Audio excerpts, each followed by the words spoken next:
I wanted to try something new for dinner tonight, so I made cream spinach, baked potatoes, which we do not eat baked potatoes hardly ever. I can't even tell you the last time we ate baked potatoes, and then some roasted cauliflower. Here I'm going to go through the recipe of the creamed spinach.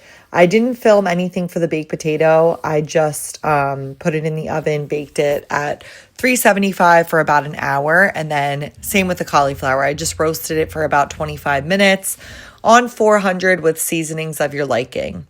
So here's about 2 tablespoons of butter that you're going to melt in your pan and then put in your onion. I believe this recipe called for a shallot. I could be wrong. Actually, maybe I'm thinking of another recipe.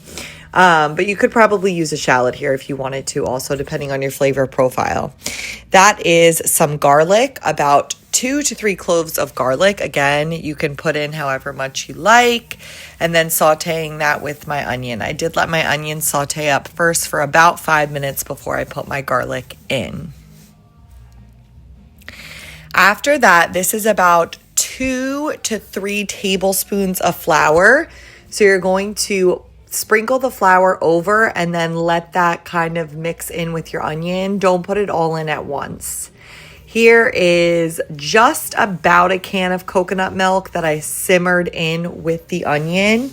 I didn't pour it all at one time again. I just kind of did that until everything was well incorporated. Putting in a little bit of vegetable broth, and then that is a teaspoon of white vinegar. Honestly, I will say at this point in time, I was a little nervous. I didn't know if this was supposed to be the texture or the consistency, and I didn't really know how this was supposed to taste, but I just trusted the process and I continued mixing it all until it was well incorporated. And then finally, I dumped in a whole bag of spinach. The recipe called for a 12-ounce bag, and I believe I only picked up a 9-ounce bag, so I wasn't sure, again, how it would come. A pinch of nutmeg, which I didn't even honestly taste the nutmeg, and then some green onions that I chopped up. And here is the finished product. Here's my plate. I did put some Violife sour cream on the baked potato, and then I used that herb dressing that I got from Trader Joe's on the cauliflower steak.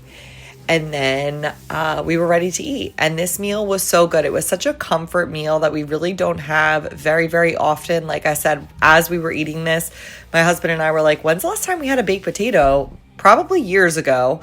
Honestly, I don't even remember. So this is something that was easy. It was pretty easy to whip